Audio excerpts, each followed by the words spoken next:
Le camion de Clem marocaotait sur l'allée de gravier, soulevant un nuage de poussière brune derrière ses pneus usés, comme une ombre qui le suivait jusqu'à la vieille ferme. 1 an. Cela faisait une foutue année entière qu'il n'avait pas vu sa fille. Et ce simple fait pesait dans sa poitrine comme une pierre, lourde et muette. La ferme devant lui semblait n'avoir pas changé.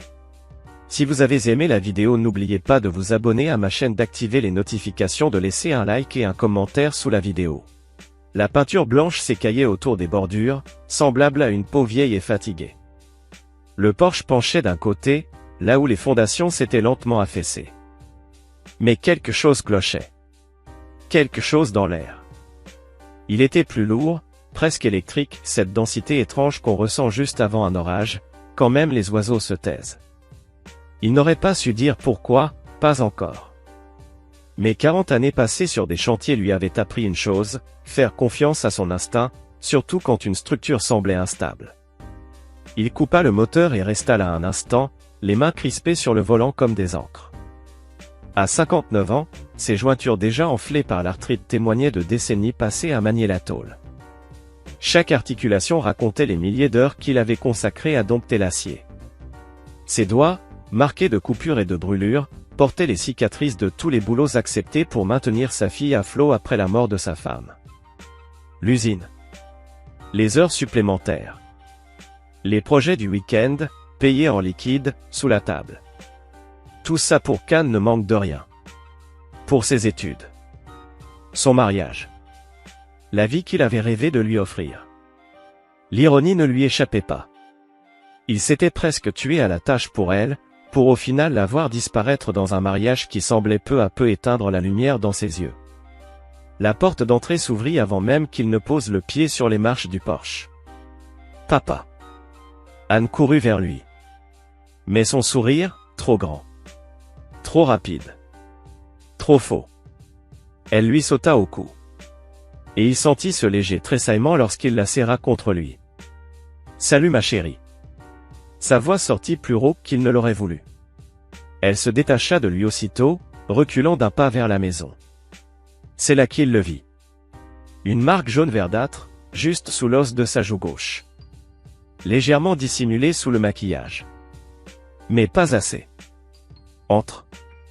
Grady est dedans. Ramona a fait du café. Clem l'a suivi à l'intérieur. Ses bottes de travail faisaient un bruit sourd sur le plancher en bois. L'odeur de produits ménagers flottait dans l'air, et autre chose. La peur, peut-être. Il avait appris à reconnaître cette odeur au Vietnam, ce mélange d'adrénaline, de sueur et de terreur contenue, suspendue dans l'air comme une menace.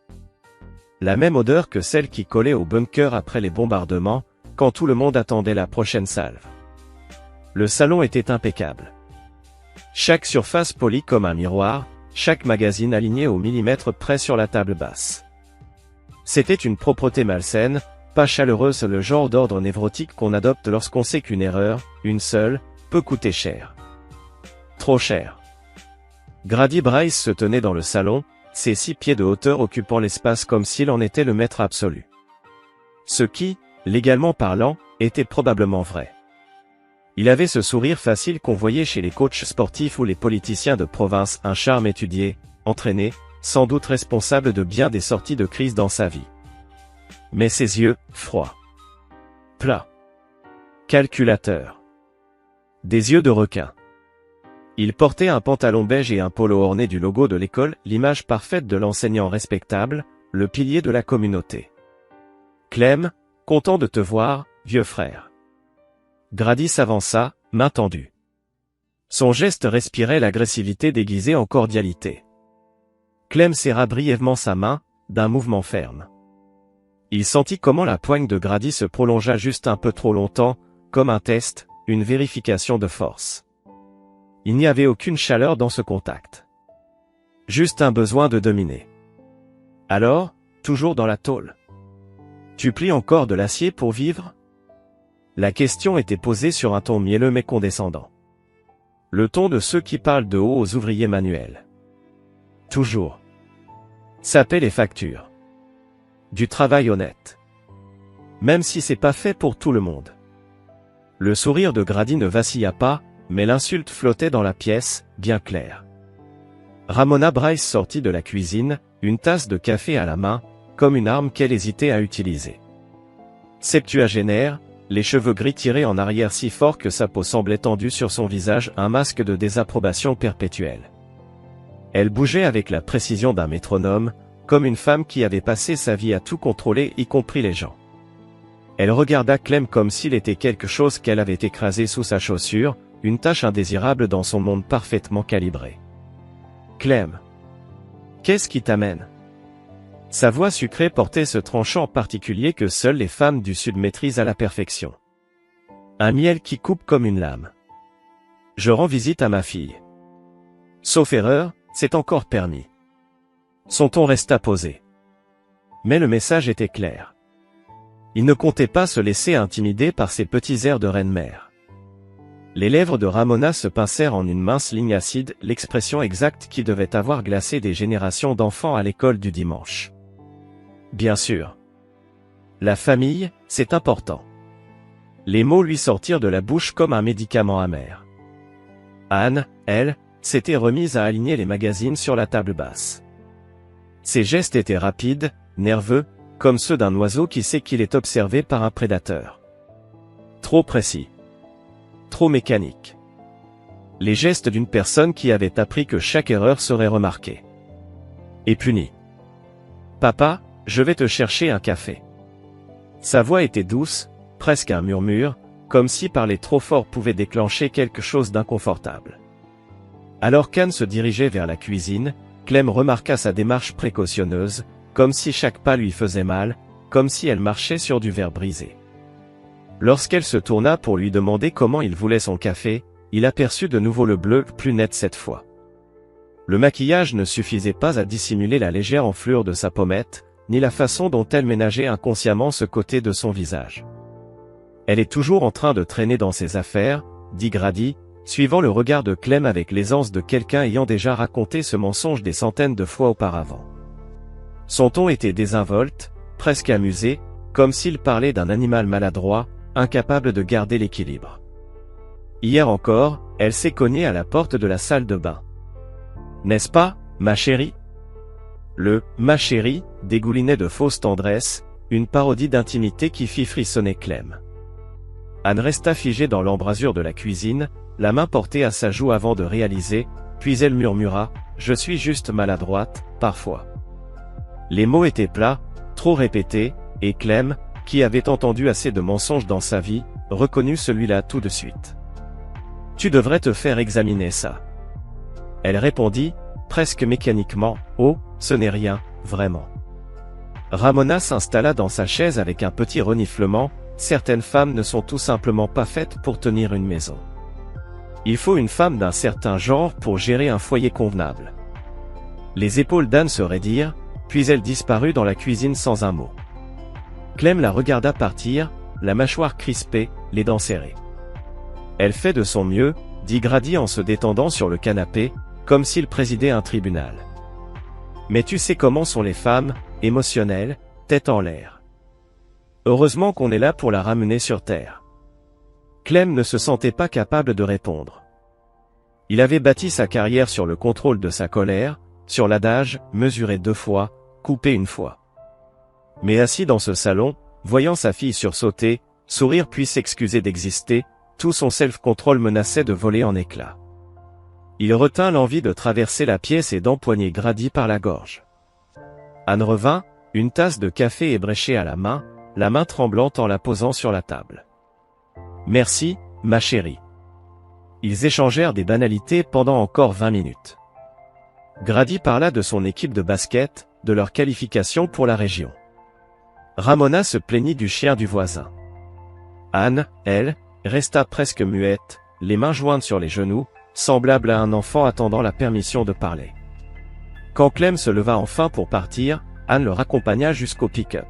« C'était bien de te voir, papa. » Elle le serra une seconde fois, plus fort, le visage contre son épaule, et il sentit quelque chose glisser dans la poche de sa veste rapide, fluide, comme si elle l'avait répété. « Prends soin de toi. » Il chuchota dans ses cheveux. « Je le ferai. » Elle recula, Et ses yeux étaient humides. Clem roula 3 miles avant de s'arrêter. Les mains tremblantes, il sortit de sa poche le petit bout de papier plié. 4 mots, écrits de la main soigneuse et appliquée de sa fille. « Aide-moi, papa. » Il resta longtemps immobile derrière le volant, fixant ces mots jusqu'à ce qu'il se brouille, puis replaça précieusement le mot dans son portefeuille, juste derrière la photo de sa défunte épouse. Cela allait être une guerre. Clem ne dormit pas cette nuit-là. Il resta à sa table de cuisine, une tasse de café refroidi depuis des heures, le mot dépli sous la lumière jaune de la vieille lampe que sa femme avait achetée dans un vide-grenier 20 ans auparavant, pour 4 mots qui changeaient tout. Écrits de cette main si soigneuse, qu'il reconnaissait dans les cartes d'anniversaire et les devoirs d'école. La cuisine autour de lui était simple, fonctionnelle, l'espace d'un homme de travail, avec des meubles et des appareils dépareillés ayant connu des jours meilleurs, mais honnêtes. Contrairement à la parfaite façade de la ferme où sa fille était prisonnière, chaque meuble chez lui avait été acquis à la sueur de son front, acheté avec de l'argent gagné par un vrai travail, un vrai sacrifice. Au matin, il avait un plan. Pas de points, pas de menaces, il avait appris, en 40 ans passés dans ce comté, que ces méthodes ne marchaient pas. Des hommes comme Grady avaient des protections, des relations ancrées dans toute la communauté, solides comme des racines dans la terre. La famille Bryce était enracinée ici depuis 4 générations, Grady entraînait la moitié des gamins de la ville au basket, fréquentait la bonne église, siégeait dans les bons comités. Ramona siégeait au conseil de l'église et au comité d'entraide de l'hôpital, ses doigts partout où il fallait. Ils avaient les relations, la réputation, l'argent. Mais Clem avait quelque chose qu'il ne comprenait pas, le temps, la patience et 40 années d'expérience à réparer l'impossible. Dans son métier, on apprenait qu'avec suffisamment d'intelligence et de détermination, les problèmes les plus compliqués avaient souvent des solutions simples à condition de les dénicher et d'y croire. Sa première étape fut l'hôpital. Carla Boone y travaillait au service des urgences le jour, cela faisait 15 ans. Elle et Anne avaient grandi ensemble, 2 inséparables jusqu'au mariage d'Anne avec Grady, qui l'avait éloignée. Adolescentes, elles avaient partagé des nuits entières à discuter garçons, rêves et projets d'évasion de leur petite ville. Carla, divorcée, vivait seule avec 2 chats dans un duplex près de l'hôpital, et je n'ai jamais vraiment aimé la famille Bryce, dès le départ. Il y avait chez eux quelque chose dans leur manière de s'approprier l'air qu'on respirait, comme s'ils en détenaient le monopole. Clem la trouva dans la salle de repos, en train de manger un sandwich à l'allure douteuse, sans doute récupéré dans un distributeur automatique. Sous les néons blafards, tout paraissait maladif. L'odeur du désinfectant tentait, sans succès, de camoufler le relent persistant de souffrance humaine qui imprégnait chaque recoin de l'hôpital. Ça fait un bail. Elle leva les yeux de sa collation, surprise mais pas indignée. Clem. Il s'assit en face d'elle, joignant les mains sur la table. Ses doigts étaient tachés de copeaux de métal et d'huile moteur, les marques indélébiles d'un homme qui exerce avec ses mains. Je dois te demander quelque chose à propos d'Anne. Le visage de Carla se referma, plus sur ses gardes. Infirmière depuis assez longtemps, elle reconnaissait le regard d'un père craignant le pire pour sa fille. Qu'en est-il d'elle? Combien de fois est-elle venue ici aux urgences? Tu sais que je ne peux pas. Elle entama l'automatisme, la réponse apprise, respecter la confidentialité des patients. Je suis son père. Carla le fixa longuement, pesant le poids de ses obligations légales face à celles de la morale. Le silence s'étendit, ponctué par les bruits lointains de l'hôpital, bip des moniteurs, grésillement d'interphonie et le doux crissement des chaussures de l'infirmière sur le lino. Finalement, elle reposa son sandwich avant de se pencher vers lui. Officiellement, je ne peux rien te dire. Les lois sur la confidentialité existent pour de bonnes raisons, et je pourrais perdre mon emploi. Elle s'interrompit, le regard balayant la salle vide. Officieusement, trop de fois, toujours la même histoire, elle tombe dans les escaliers, heurte une porte, glisse dans la douche, cet accident anonyme. Si tu y crois. Tu y crois. Après 20 ans d'exercice, Clem, j'ai vu assez de violence conjugale pour en reconnaître les symptômes, les blessures, les reproches, l'attitude timorée quand on se déplace trop brusquement. Je distingue un accident d'un coup porté. Sa voix, emplie de colère contenue, s'enflait. Quelle blessure? Carla hésita, puis se résolut à parler. Celle qu'on ne voit pas quand elle est habillée pour aller à la messe le dimanche, des côtes meurtries, qu'elle présente comme une chute d'échelle, des poignets foulés. Elle dit qu'elle a trébuché sur le chien, la lèvre fendue, elle prétend avoir mordu en éternuant trop fort. Quand elle parlait, ciseautée d'amertume, on devinait une frustrée d'avoir trop vu, trop souvent trop tard. Toujours quelques prétextes respectueux du nom de famille, et sans gêne pour la carrière de coach de Grady. Clem sentit brûler sa colère, mais sa voix resta calme. D'autres le savent. Le docteur Patel sans doute, beaucoup d'infirmières aussi. Mais soupçonner n'est pas prouvé. Et Grady Bryce? Elle haussa les épaules. Il est bien entouré ici. Que faudrait-il pour obtenir des preuves? Des documents, des témoins prêts à témoigner, quelqu'un prêt à croiser le fer avec des gens puissants. Leurs regards se croisèrent. Carla hocha la tête. Clem se leva. Merci. Fais attention, si tu comptes l'aider, les hommes comme Grady ne laissent pas leurs jouets sans se battre. Sa prochaine destination fut le cabinet de L. Greer, situé entre une quincaillerie et un dîner sur la rue principale. Le bâtiment, ancien, aux fenêtres étroites, grinçait sous son poids. Elle était assise, penchée sur une pile de documents, ses lunettes de lecture posées au bout du nez. Clem ne s'attendait pas à voir son vieil allié. Besoin de conseils juridiques? Elle l'invita à s'asseoir. Ils avaient déjà collaboré 5 ans plus tôt lorsque le voisin de Clem avait tenté de lui dérober un morceau de propriété. Silencieux, méthodique, elle avait la réputation d'accepter les causes que les autres évitaient.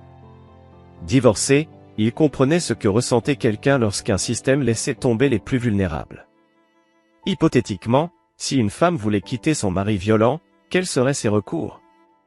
Elle reposa ses lunettes et s'appuya dans son fauteuil. Ça dépend de beaucoup de facteurs, dispose-t-elle de revenus propres, de biens, d'enfants? Pas d'enfants. Ni de revenus. Il possède tout, la maison, la voiture, les comptes en banque, le forfait téléphonique, tout. Elle laissa échapper un sifflement bas. C'est de l'abus financier, en plus du reste. Cela complique énormément les choses. Il réfléchit. Dans ce cas hypothétique, la preuve serait essentielle, rapport de police, dossiers médicaux, témoignages. Elle aurait aussi besoin d'un lieu sûr et de ressources pour subvenir à ses besoins. Un ordre de protection? Difficile à obtenir sans preuve documentée. Et même dans ce cas, une simple feuille de papier froissée ne peut arrêter un homme déterminé. Et pour le divorce? Elle devrait déposer une requête devant le tribunal de la famille. Mais sans revenu ni bien, elle devrait passer par l'aide juridictionnelle ou espérer qu'un avocat accepte de travailler pro bono.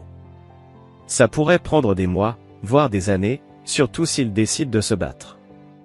Clem enregistra soigneusement l'information, la rangeant dans un coin de son esprit. Hypothétiquement. Combien vous factureriez pour gérer un cas comme celui-là? L'homme soutint son regard, une étincelle complice dans les yeux. Pour le bon dossier, et la bonne cliente. Je pourrais envisager un arrangement. Il se comprenait sans avoir besoin de dire davantage. La dernière étape de Clem fut chez Donny Yates. Il la trouva chez elle, dans une petite maison en bordure de la ville, avec un jardin digne d'un magazine de décoration. Donna travaillait pour les services de protection de l'enfance, mais elle et Clem avaient une histoire qui remontait à 10 ans. Sa fille, Emma, avait 16 ans lorsque les inondations de printemps avaient frappé. Elle rentrait du travail en voiture quand celle-ci fut emportée par les eaux et projetée dans le ruisseau de Miller. Clem passait justement par là. Il aperçut les phares sous l'eau et sauta sans hésiter pour la sortir de la voiture avant qu'elle ne se noie. Aujourd'hui, Emma était à l'université. Elle étudiait pour devenir institutrice. Donna n'avait jamais oublié qui avait sauvé la vie de sa fille. Clem. Qu'est-ce qui t'amène? Elle le guida vers la véranda où ils s'assirent dans des fauteuils en osier, face à son jardin. L'air du soir était épais, chargé du parfum des roses et du chèvrefeuille. J'ai besoin d'informations sur des affaires de violence domestique. Le sourire de Donna s'effaça aussitôt. Est-ce que c'est en rapport avec quelqu'un qu'on connaît? Elle resta silencieuse un instant, les yeux fixés sur un colibri qui voletait près de sa mangeoire. Je ne peux pas parler de dossier en cours. Je ne te demande pas ça. Je veux savoir ce qu'il faut pour construire un dossier. Des preuves. De la documentation. Des certificats médicaux. Des rapports de police. Des témoignages. Et surtout, la victime doit être prête à coopérer. Elle se tourna vers lui, le regard franc. Et ça, c'est souvent la partie la plus difficile. Les femmes victimes de violences protègent souvent leur agresseur. Et les abus financiers? Plus difficiles à prouver. Mais tout aussi destructeurs. Quand quelqu'un contrôle chaque centime, chaque carte, chaque compte bancaire, c'est comme vivre en prison. Une prison sans barreaux. Et ça prend combien de temps, construire un dossier comme ça? Tout dépend de la prudence de l'agresseur. Les plus malins ne laissent pas de traces. Ils ne frappent pas là où ça se voit. Ils contrôlent par la peur. Par l'isolement. Pas par la violence physique. Elle marqua une pause. Mais ils font tous une erreur un jour. Toujours. L'arrogance finit par les trahir. Clem hocha la tête, gravant chaque mot dans sa mémoire. Clem. La voix de Donna était douce, mais ferme. Si c'est pour ce que je pense, sois extrêmement prudent. Et assure-toi qu'elle veut de l'aide avant de tenter quoi que ce soit. Essayer de sauver quelqu'un qui n'est pas prêt à l'être, ça ne fait souvent qu'empirer les choses. Il rentra chez lui alors que le soleil se couchait, enveloppant les collines du Tennessee de nuances rouges et dorées. Son téléphone vibra une fois. Un message d'un numéro inconnu. Il vérifie tout. Je n'ai pas le droit d'avoir des amis. Si jamais je pars, il te détruira. Clem fixa le message longuement, les sourcils froncés. Puis il répondit simplement.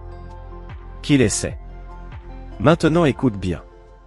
3 jours plus tard, Clem passa devant la ferme alors que le soleil déclinait, repeignant les collines en pourpre et or. Il n'avait pas prévu de s'arrêter. Il voulait juste voir l'endroit. Comprendre leur routine. Peut-être apercevoir un moment de leur vie, quand il pensait que personne ne les observait. Mais ce qu'il vit le fit freiner net. Il coupa le moteur, le cœur battant, la tension à son comble. Aven était dans la cour, courbé, ramassant des déchets remportés par le vent, venus d'on ne savait où. Même à 50 mètres, Clem voyait à quel point ses gestes étaient mesurés. Chaque mouvement semblait lui arracher une douleur aiguë. Elle portait un pull à manches longues malgré la chaleur du soir, et ses gestes trahissaient quelqu'un qui savait comment ménager des côtes meurtries. Ramona, elle, se tenait sur le perron, telle une geôlière. Sa voix tranchait l'air du soir avec l'autorité de ceux qu'on n'ose pas contredire. Ce n'est pas suffisant. Regarde cette cour. On dirait qu'une tornade est passée. Tu appelles ça propre? Sa voix était coupante comme du verre brisé. Chaque mot conçu pour blesser. Que penseront les voisins s'ils passent et voient ce désordre? Aven se redressa lentement, les bras chargés de papier et de feuilles mortes. Même sa posture criait la défaite. Ses épaules affaissées sous le poids de critiques incessantes. J'ai ramassé la plupart. La plupart, ce n'est pas tout. Et maintenant tu vas ratisser. Encore. Toute la cour. Je refuse que les voisins croient qu'on ne s'occupe pas de notre propriété. La voix de Ramona dégoulinait de mépris, comme si elle parlait d'une vermine. Mais, je l'ai déjà fait hier. Sa voix était faible. Résignée. Mais il y avait encore, caché quelque part, un éclat de son ancien feu. Tu me contredis? La question claqua comme un fouet. Tranchante. Lourde de menaces. Les mots frappèrent Aven comme un coup de poing. Ses épaules s'affaissèrent davantage. Et ce qu'il restait de révolte en elle s'éteignit. Non, madame. Je vais le faire. Encore. J'espère bien. Fais-le. Dans le crépuscule glacial de fin d'après-midi, Clem s'était stationné dans son vieux camion, serrant le volant jusqu'à ce que ses jointures blanchissent. Il observait sa fille Anne, manifestement réduite au rôle de servante, obéir aux ordres avec une résignation douloureuse. La voix aigre de la vieille dame perçait le silence comme un venin soigneusement distillé, chaque phrase une lame acérée visant à rappeler à Anne ses échecs, ses insuffisances, à la diminuer. Dans ce moment chargé de ressentiment, le téléphone de Clem vibra. Un message d'un numéro inconnu, Can you see me? Il posa les yeux sur Anne, elle se tenait dos à la maison, immobile, tournée vers la route. Elle ne savait pas qu'il était là, tapi dans l'ombre de son vieux pick-up, mais, pourtant, elle semblait le sentir. Il répondit, Ici you. I can't talk long, DLL notice. Clem regarda sa fille s'effacer dans la pénombre de la maison, disparaître puis réapparaître, guettant à la fenêtre comme si elle assurait leur correspondance secrète. Que est ce qu'il te faut, tapa Anne. Du temps, j'essaie de tout suivre, mais c'est dur. Il surveille tout.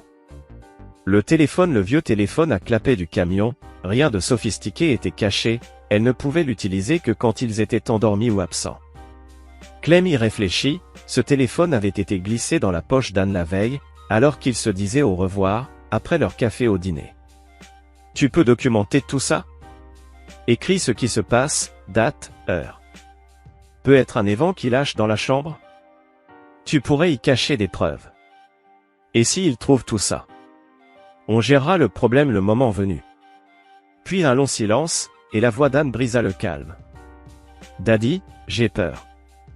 Les mots frappèrent Clem comme un coup physique. Sa fille portée par la ficelle qui grimpait aux arbres, attrapait des lucioles, ne reculait devant rien et était effrayée. Je sais, ma chérie, répondit-il doucement. Mais on va arranger ça. Un pas à la fois. Fais-moi confiance. Elle rangea le téléphone, retourna à sa corvée de ramasser les déchets. Ramona réapparut sur le perron, pointant d'un doigt sec un autre caprice de réparation. Clem ferma les yeux, mit le moteur en marche et s'éloigna, avant de faire une bêtise définitive. Pourtant, dans son esprit, le plan mûrissait, la guerre avait commencé. 2 semaines plus tard, Clem avait rassemblé son « armée », un groupe d'alliés choisis pour leurs compétences spécifiques et leur détermination à mettre à nu la façade soigneusement entretenue de la famille Bryce. Carla accepta de consigner chaque blessure, chaque visite suspecte aux urgences. Depuis des mois, elle prenait déjà des notes informelles, datées, décrivant les blessures et les explications invraisemblables. Désormais, elle les officialiserait, créant une traçabilité papier que même le juge le plus sceptique ne pourrait ignorer. Weil, ou un avocat expérimenté dans ce genre de dossier, commença à établir les bases légales d'un divorce valable, recherche sur la violence conjugale, le contrôle financier, les ordonnances de protection, un plan méticuleux, digne d'un chef de campagne militaire.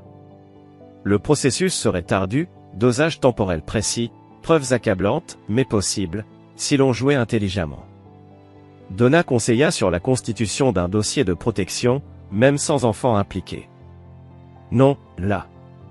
Domestique violence et violence conjugale, souligna-t-elle, avec l'autorité de celle qui a vu toutes les cruautés humaines. L'État, affirma-t-elle, a le devoir de protéger les adultes vulnérables et dispose des outils juridiques pour aider les femmes à fuir les situations abusives, mais encore faut-il savoir naviguer dans le système judiciaire. Le pilier le plus puissant de cette coalition? Anne elle-même. Plus forte qu'il n'aurait jamais cru. Depuis 2 semaines, elle tenait un journal secret, dissimulé derrière un évenlâche dans la chambre qu'elle partageait avec Grady. Chaque incident, chaque mot cruel, chaque menace y était inscrit, court mais précis. 3 mars, G s'est mis en colère parce que le dîner était en retard, m'a poussé contre le plan de travail de la cuisine. Ramona a éclaté de rire et a dit que je le méritais de ne pas m'être organisé mieux. 5 mars, G m'a confisqué mes clés de voiture, tu ne dois aller nulle part sans lui. Quand j'ai parlé de course, il a répondu que Ramona pouvait me conduire comme si j'étais un enfant. 8 mars, Ramona m'a traité de « reproductrice inutile » au petit déjeuner, j'ai hoché la tête en silence. Elle avait arrêté à ce moment. Lorsque Clem relut ces lignes, il sut que chaque mot comptait. Le document brut, authentique, imparable, ce n'était pas des rumeurs, ni des supputations, c'était la voix d'Anne, enregistrée, datée, claire. La tension montait, mais pour la première fois, Clem sentit que la lumière pouvait percer l'obscurité. Les cartes étaient distribuées. L'armée fin prête. Et surtout, la principale combattante, sa fille, réunissait des preuves qui, patiemment, transformeront la guerre en victoire. Et il a dit, au moins je sers à quelque chose, même si je n'arrive même pas à bien faire ça non plus. Le journal intime était accablant, certes, mais il leur fallait plus que de simples mots couchés sur du papier. Il leur fallait une preuve tangible. C'est alors que Clem prit une décision risquée. Un acte audacieux. Un samedi après-midi, il se présenta à la ferme, tenant à la main un petit sac cadeau. Grady ouvrit la porte avec son éternel sourire forcé, ce rictus trop poli pour être sincère. « Je ne t'attendais pas, fit-il, surpris. J'ai apporté un petit quelque chose pour Anne. » « Un cadeau de pendaison de crémaillère, répondit Clem, d'un ton calme. Les yeux de Grady se plissèrent légèrement, méfiants, mais il s'écarta pour le laisser entrer. « Elle est dans le salon. » Anne leva les yeux lorsqu'il entra, et il vit, pendant une fraction de seconde, le soulagement traverser son regard. Elle était assise dans un fauteuil, près de la fenêtre, pliant du linge avec une précision mécanique, presque automatique. « Salut, papa. »« Salut, ma chérie. J'ai quelque chose pour toi. » Il lui tendit le sac. À l'intérieur se trouvait un serre-livre décoratif, sculpté en forme de chouette, le genre d'objet qu'on pourrait trouver dans n'importe quel magasin de décoration intérieure. Anne le sortit doucement, ses doigts glissant sur le bois finement gravé. « C'est magnifique. Merci. Je me suis dit que ça irait bien sur cette étagère, là-bas. » Il désigna une bibliothèque qui faisait face au coin salon. Anne s'y rendit et plaça le serre-livre exactement à l'endroit indiqué. Ce qu'elle ignorait, ce que personne ne savait, hormis Clem, c'est que cette chouette renfermait une minuscule caméra sans fil, plus petite qu'une pièce de 10 centimes, alimentée par une batterie capable de durer plusieurs semaines. Très jolie, lança Ramona depuis l'encadrement de la porte de la cuisine, sur un ton qui laissait clairement entendre qu'elle n'en pensait pas un mot. Encore un bibelot de plus, je suppose. Ce n'est pas un bibelot, répliqua doucement Anne. C'est un cadeau de mon père. Grady, qui s'était installé sur le canapé en plein dans le champ de vision de la caméra, intervint. Tout ce qui ne sert à rien est du désordre, dans cette maison. Mais bon, on peut sans doute faire de la place pour une décoration inutile de plus.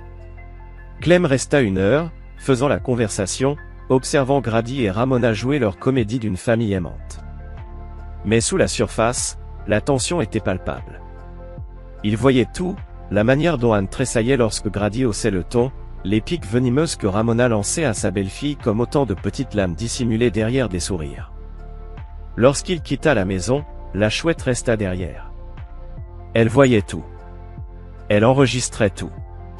Entre-temps, Anne avait commencé à collecter des enregistrements audio à l'aide d'un vieux téléphone à clapet. L'appareil était ancien, mais toujours fonctionnel, et sa batterie tenait des heures. Elle le dissimulait un peu partout dans la maison, derrière des livres, sous des coussins, dans les tiroirs de la cuisine. Elle capturait des conversations lorsque Grady et Ramona pensaient être seuls. Ces enregistrements furent édifiants.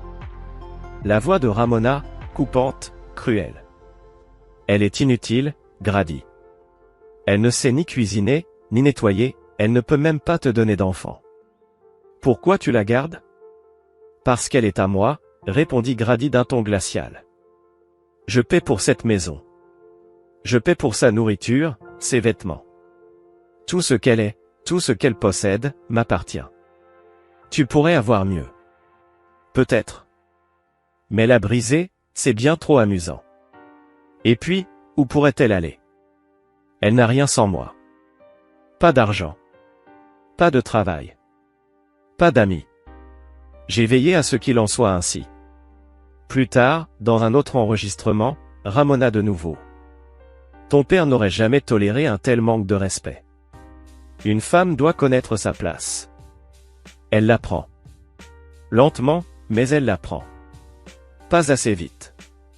Peut-être que tu devrais être plus dur avec elle. Je suis suffisamment dur quand il le faut. » Un éclat de rire glacial s'ensuivit. Calculateur. Inhumain. Chaque enregistrement était un clou de plus dans le cercueil de leur impunité. Mais Clem le savait, ce n'était pas encore suffisant. Il leur fallait quelque chose d'indiscutable. Une preuve qui glacerait même le juge le plus sceptique. Elle arriva un mardi soir, à la fin du mois de mars. Anne avait préparé le dîner, un rôti de bœuf aux légumes, l'un des plats préférés de Grady. Mais la cuisson était imparfaite. La viande, un peu trop sèche. Les légumes, un peu trop mous. Rien de catastrophique, juste pas parfait. Grady prit une bouchée, puis jeta sa fourchette avec violence. C'est de la merde. Je suis désolé, je peux faire autre chose. Qu'est-ce que je t'ai dit sur le fait de t'excuser? Sa voix montait, grondante. Anne se tassa dans sa chaise, terrifiée. Tu ne t'excuses pas. Tu règles le problème. Je ne comprends pas ce que tu veux que je... La gifle partit, rapide, brutale. Elle lui fit tourner la tête. Le bruit claqua dans la salle à manger comme un coup de feu. Voilà ce que tu fais, dit Grady, la voix tranchante de froideur. Tu la fermes. Et tu écoutes. Ramona applaudit lentement, de son siège en bout de table. Enfin. Voilà ce qu'elle mérite quand elle désobéit. Tu aurais dû faire ça il y a des mois. Anne resta figée, la main plaquée sur sa joue, les larmes coulant silencieusement sur son visage. Mais elle ne dit rien. La chouette, fidèle sentinelle, ne manqua pas une seule seconde de cette scène. Tout était enregistré. En haute définition. À minuit, Anne se leva pour récupérer la carte mémoire de la caméra. Ses mains tremblaient alors qu'elle copiait le fichier sur le téléphone, puis le transférait vers l'adresse mail sécurisée que Clem lui avait créée. Le lendemain matin, Clem, Lial et Carla étaient réunis dans le bureau de Lee, devant l'écran d'ordinateur. Ils regardèrent la vidéo. La gifle était nette. Incontestable. Et soudain, l'encouragement sans équivoque de Ramona rendit la situation encore plus insupportable. C'est ça, souffla-elle d'un ton calme et déterminé, c'est exactement ce dont nous avons besoin. Carla, de son côté, avait déjà pris les devants, elle avait déposé son rapport obligatoire pour violence domestique auprès de l'administration de l'hôpital, ainsi qu'à la police. Elle avait joint à son dossier les fiches médicales qu'elle tenait depuis des semaines, chaque blessure douteuse, chaque explication invraisemblable soigneusement notée. Ce même après-midi, Donna reçut sa propre copie de la vidéo. Avant la fin de la journée, une enquête formelle du service de protection avait été ouverte.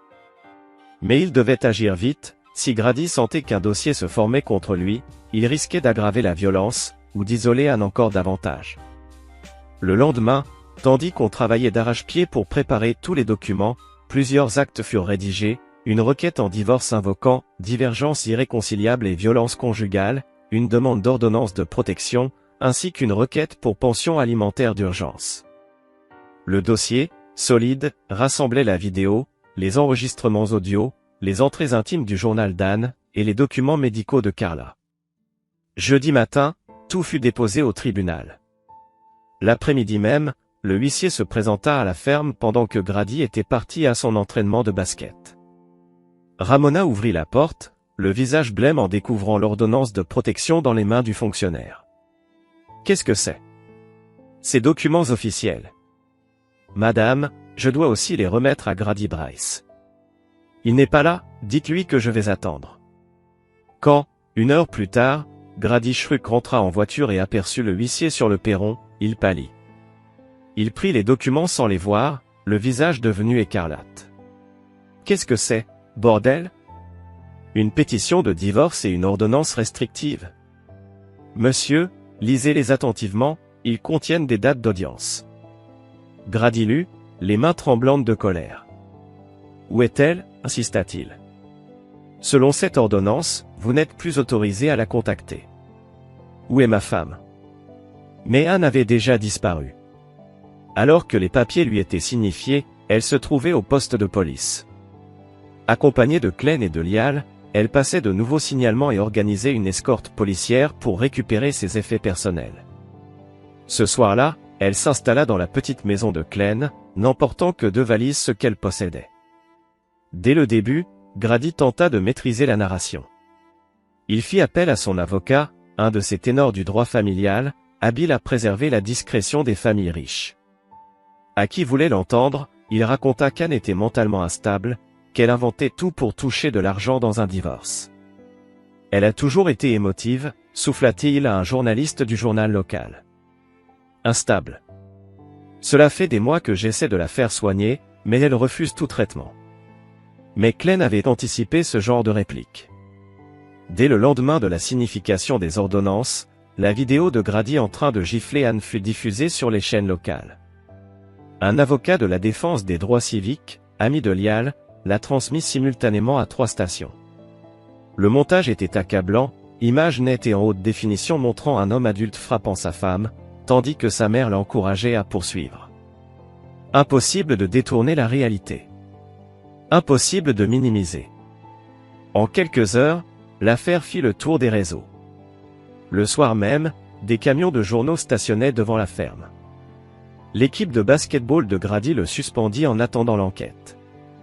Le conseil scolaire convoqua une réunion extraordinaire. Mais le véritable choc survint lorsque les enquêteurs mirent au jour la gestion douteuse des finances familiales. Ramona, la mère de Grady, avait volé Anne pendant des années. Elle falsifiait la signature d'Anne sur des documents d'héritage, détournant l'argent de la défunte grand-mère d'Anne vers des comptes contrôlés par la famille Bryce. Les relevés bancaires révélaient des années de transactions illicites, remontant au jour du mariage. Le procureur examina les preuves et lança les poursuites, coups et blessures volontaires, abus financiers, fraude et complot. Grady fut arrêté devant ses joueurs, menotté devant tout le monde. Ramona fut appréhendée à la ferme, hurlant sur le thème de la loyauté familiale, alors qu'on la mettait dans la voiture de patrouille. Le journal local fit sa une, coach adulé et sa mère inculpés pour violence domestique. Mais la vraie victoire fut celle de Glenn, lorsqu'il vit le soutien de la communauté. D'anciens joueurs prirent la parole pour dénoncer le comportement possessif de Grady, sa colère explosive lors des matchs. Des parents évoquèrent des interactions gênantes avec lui et avec Ramona. Des enseignants racontèrent comment Anne s'était peu à peu isolée après son mariage, elle avait arrêté de venir aux événements de l'école. La façade parfaite de cette famille s'effondrait entièrement. Le procès débuta par un matin glacé de novembre, un lundi. Givre recouvrait les marches du palais de justice, et un vent perçant transperçait les manteaux d'hiver comme s'ils étaient en papier. La salle d'audience débordait de journalistes armés de caméras et de carnets, de membres de la communauté suivant l'affaire à la trace dans les journaux locaux, ainsi que d'anciens élèves et joueurs désireux de découvrir le dénouement de l'histoire de leur entraîneur bien-aimé.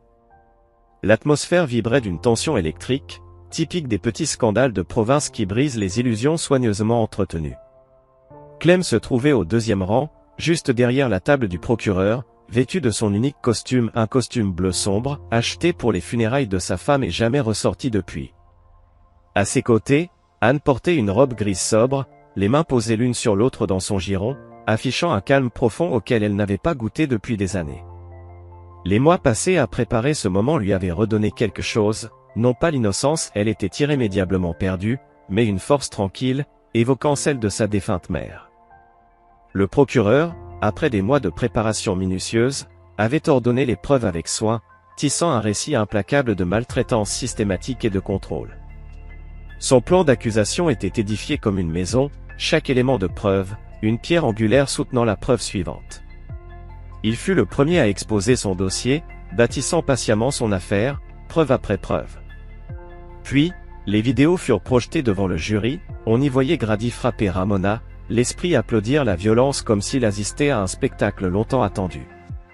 Plusieurs jurés sursautèrent lorsque le claquement de la gifle résonna dans la salle d'audience, et une dame plus âgée porta sa main à sa bouche, choquée, incapable de détourner les yeux. Carla, infirmière, prit la parole pour décrire les dossiers médicaux, les blessures suspectes, un enchaînement d'accidents qui n'en était aucunement. En 20 ans de carrière, dit-elle d'un ton assuré. Je n'ai jamais vu quelqu'un si maladroit que à ce point, sans être réellement victime d'une autre personne.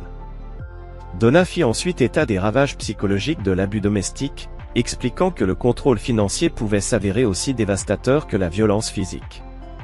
Quand on contrôle chaque dollar, chaque décision, chaque lien avec l'extérieur, on n'a pas besoin de frapper tous les jours, la menace suffit. Mais le témoignage le plus percutant fut celui d'Anne elle-même. Elle monta à la barre, vêtue d'une simple robe bleue, les cheveux attachés, sans maquillage pour dissimuler les cicatrices discrètes laissées par des années d'accidents. À la question d'un juge lui demandant de décrire son mariage, elle répondit avec calme et précision, sa voix portée jusque dans les gradins. Il m'a dit que je ne valais rien, la nuit de notre mariage. Il m'a affirmé que j'avais de la chance qu'il m'épouse, que personne d'autre ne voudrait de moi. Elle lut alors des extraits de son journal intime, retraçant incident après incident d'atteinte à son intégrité, d'humiliation et de domination. Le jury écoutait, interdit. Lorsque l'avocat de Grady tenta une contre-interrogation, il essaya de la déstabiliser. « N'est-il pas vrai que vous avez toujours été instable émotionnellement ? Non. N'est-il pas vrai que vous inventez tout cela pour obtenir de l'argent lors d'un divorce ? Non. Alors pourquoi n'êtes-vous pas parti plus tôt ? Anne fixa le jury. Il m'a convaincu que je n'avais nulle part où aller. Pas d'argent, pas d'emploi, pas d'amis. Il avait raison sur la plupart de ces points. Jusqu'à ce que mon père m'aide à me sauver. Le dossier de la défense se révéla vite faible. L'avocat de Grady tenta de le dépeindre comme un entraîneur dévoué et un pilier de la communauté, ayant commis une erreur un jour de stress. Mais les preuves parlaient d'elles-mêmes. Quand Grady prit la parole, il joua un rôle bien rodé, Anne était instable, la vidéo montrait un incident isolé, sorti de son contexte, et il avait, selon lui, essayé de l'aider durant des années. Pourtant, lors du contre-interrogatoire, le juge Hugues posa les questions décisives. « Vous avez témoigné que votre femme était instable, c'est bien cela ? » « Oui. » « Alors pourquoi lui avez-vous retiré l'accès à ses comptes bancaires, ses cartes de crédit, jusqu'au titre de propriété de sa voiture ? » « Je la protégeais, elle n'était pas capable de gérer l'argent. Mais selon ses fiches d'emploi, elle gérait la comptabilité d'une petite entreprise 3 ans avant votre mariage, sans problème ni plainte. » Grady chercha ses mots.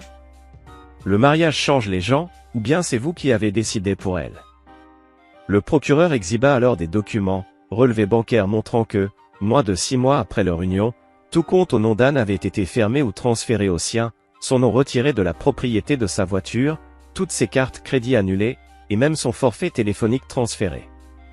Ce n'est pas de la protection, monsieur Bryce, c'est du contrôle. Grady balbutia en réponse. J'étais son mari, c'était ma responsabilité. Votre responsabilité vous isolait elle, lui ôtait-elle toute indépendance ? Alors expliquez ceci. Un enregistrement audio fut diffusé dans lequel on reconnaissait la voix de Grady affirmant. Je possède tout ce qui se trouve dans sa vie, y compris elle-même. Les traits du jury se durcirent. Ces mots ont été sortis de leur contexte, se défendit Grady, mais son assurance avait disparu. Puis vint Ramona à la barre. Fermement elle déclara. Oui, j'ai réprimandé ma belle-fille. Oui, j'ai géré les finances familiales. Oui, j'ai encouragé mon fils à être ferme avec sa femme, une femme doit connaître sa place.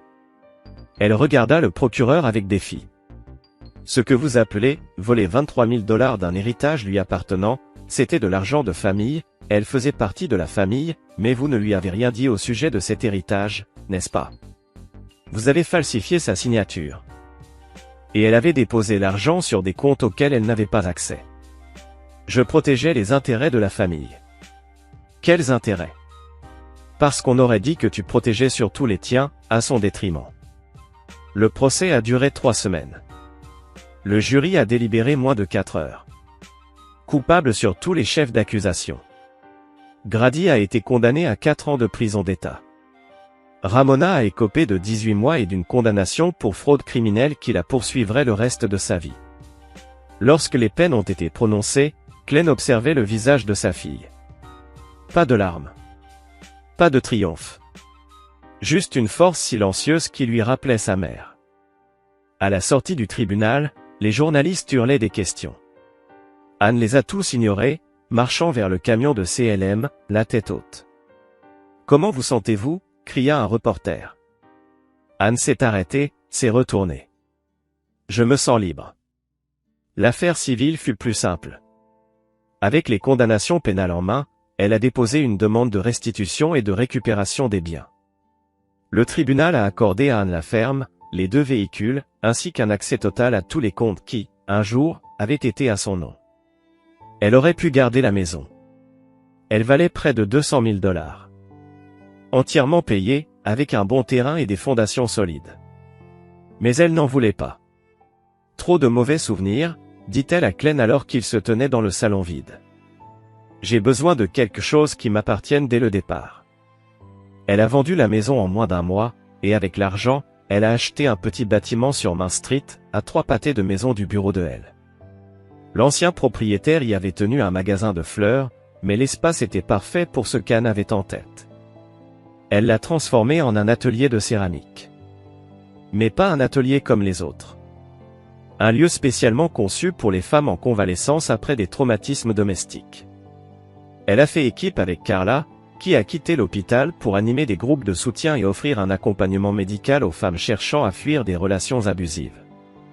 Elles l'ont appelé « Atelier Seconde Chance ».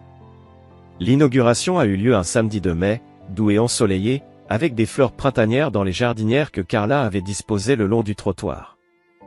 La moitié de la ville s'est présentée, y compris beaucoup de ceux qui avaient témoigné au procès. D'anciens élèves qui avaient trouvé le courage de parler de la colère de Grady.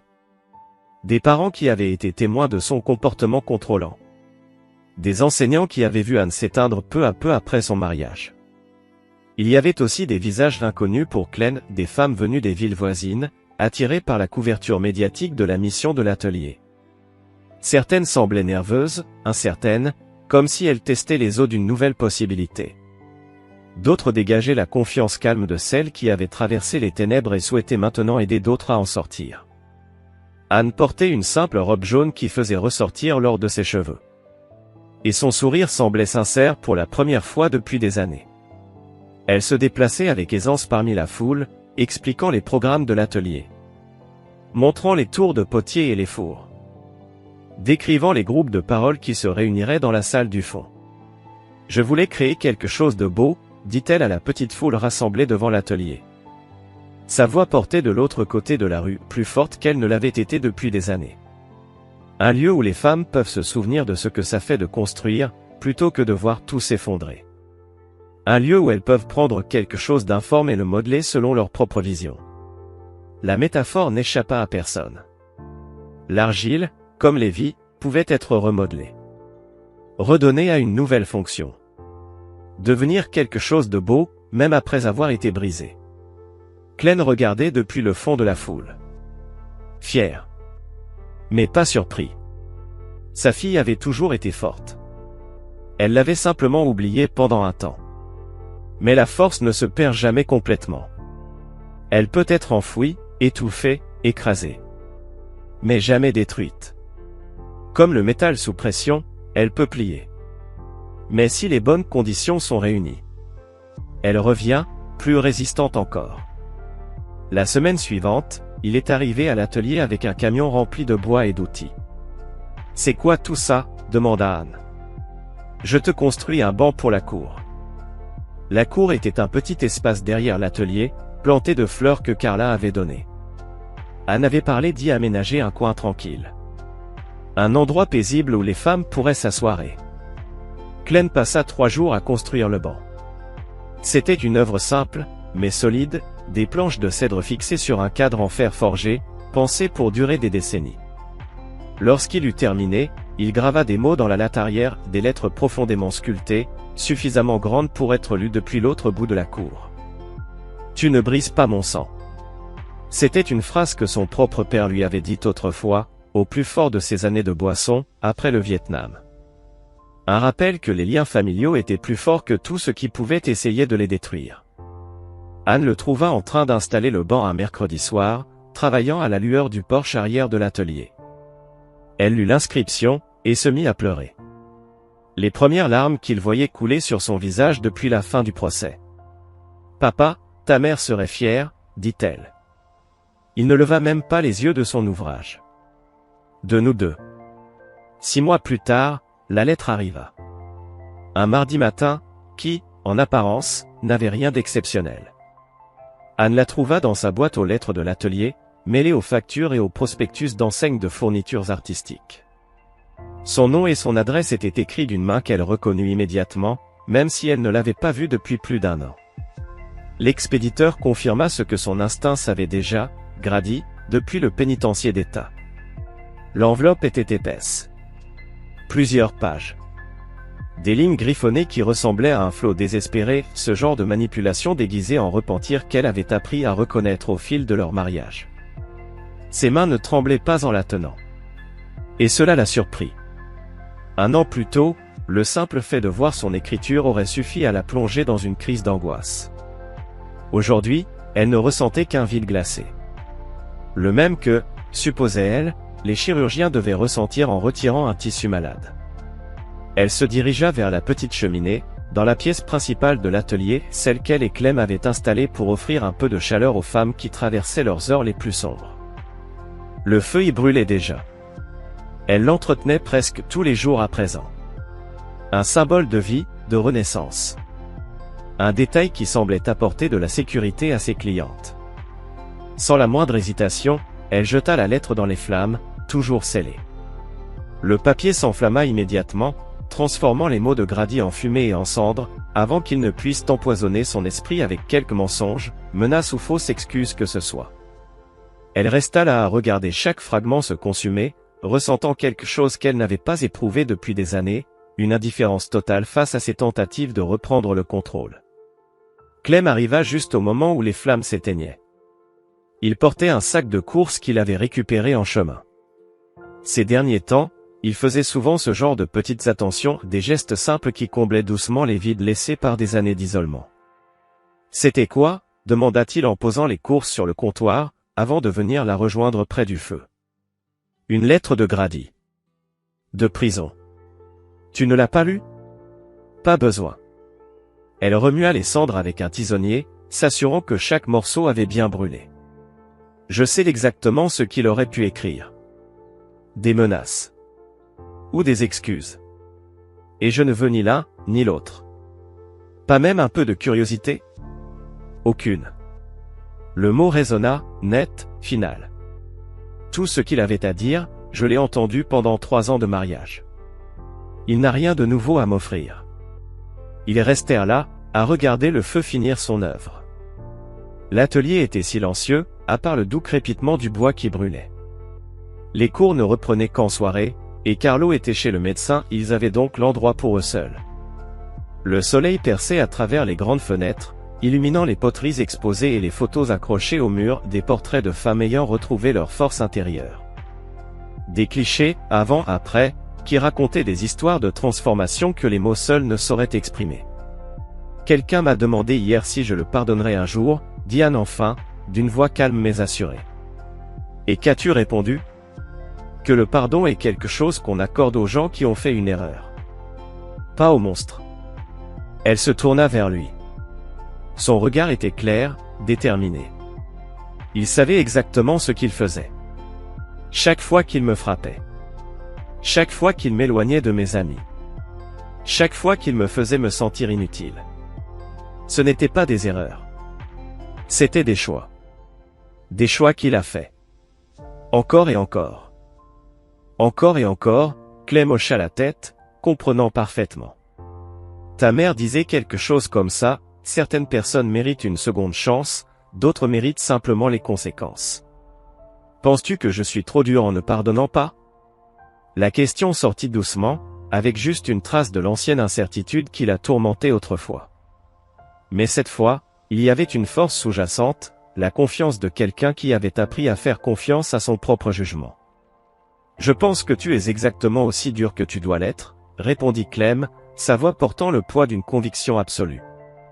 Le pardon n'est pas une dette que l'on doit aux personnes qui ont essayé de te détruire. C'est quelque chose qu'on donne quand on est prêt, si jamais on est prêt. Et si jamais on ne l'est pas, ça va aussi. Ils quittèrent le studio ensemble, alors que le soleil déclinait à l'horizon. Ils marchèrent vers le camion de Clem garé dans la rue principale.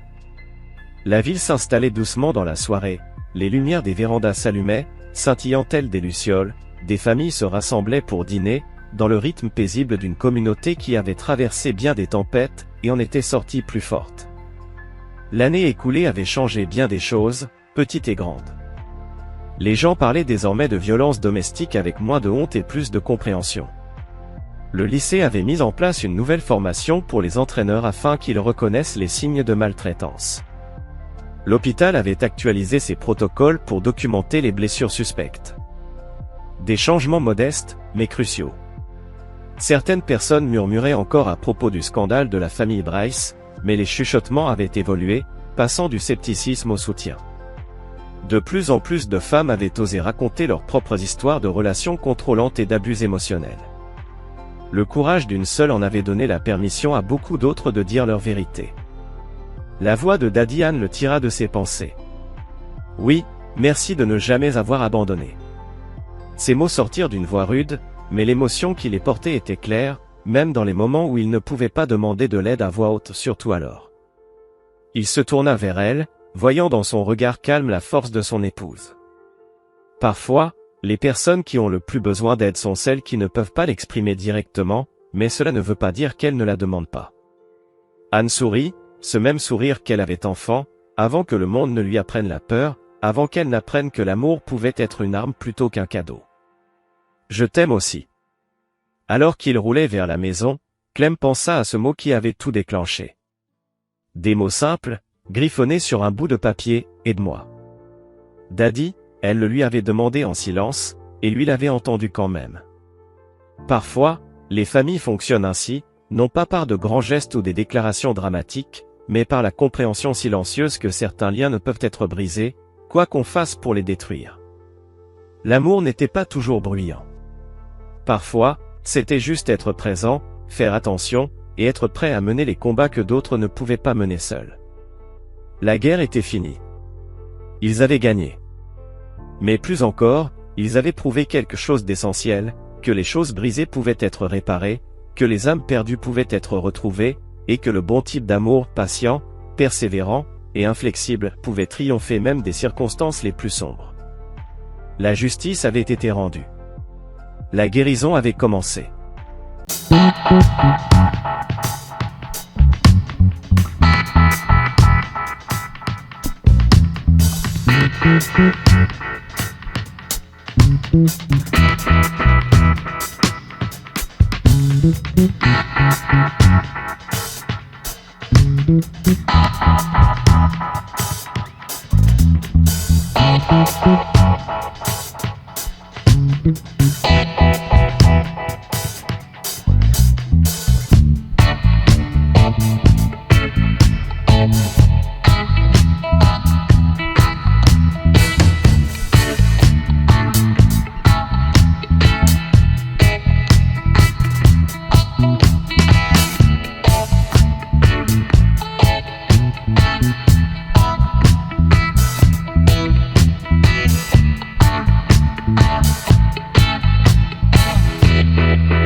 Okay, I think it's shield time. What do you guys think? Thoughts? Oh my gosh.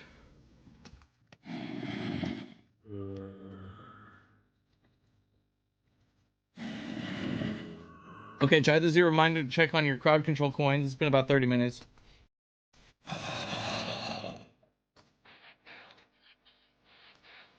We got song requests on exclamation point SR.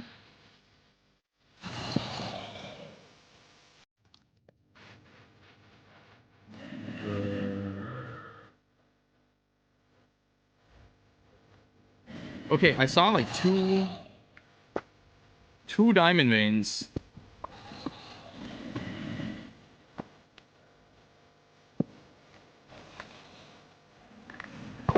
Yeah, that's right, motherfucker. I'm back.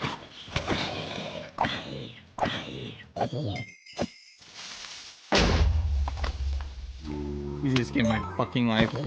Oh, we got the golden apple. Hold on, my inventory's full. Okay. Trash, trash. Okay. Give diamond 2. Hell yes.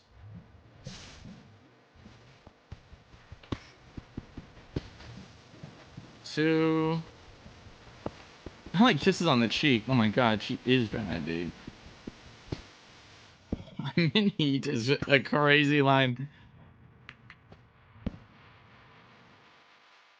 Boom. No iron armor required. Okay, now it's just gold for trades.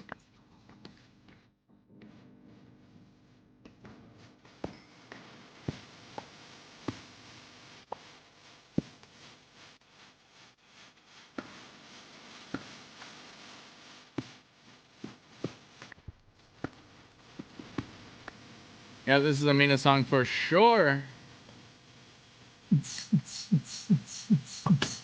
You motherfucker.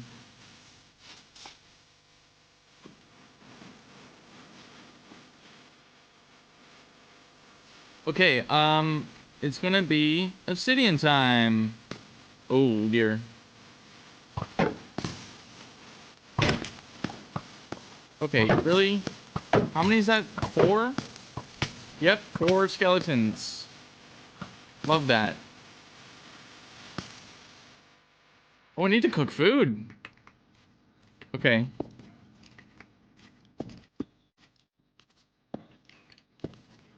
Excuse me. This is a no skeleton zone. Can I do this? Oh, good.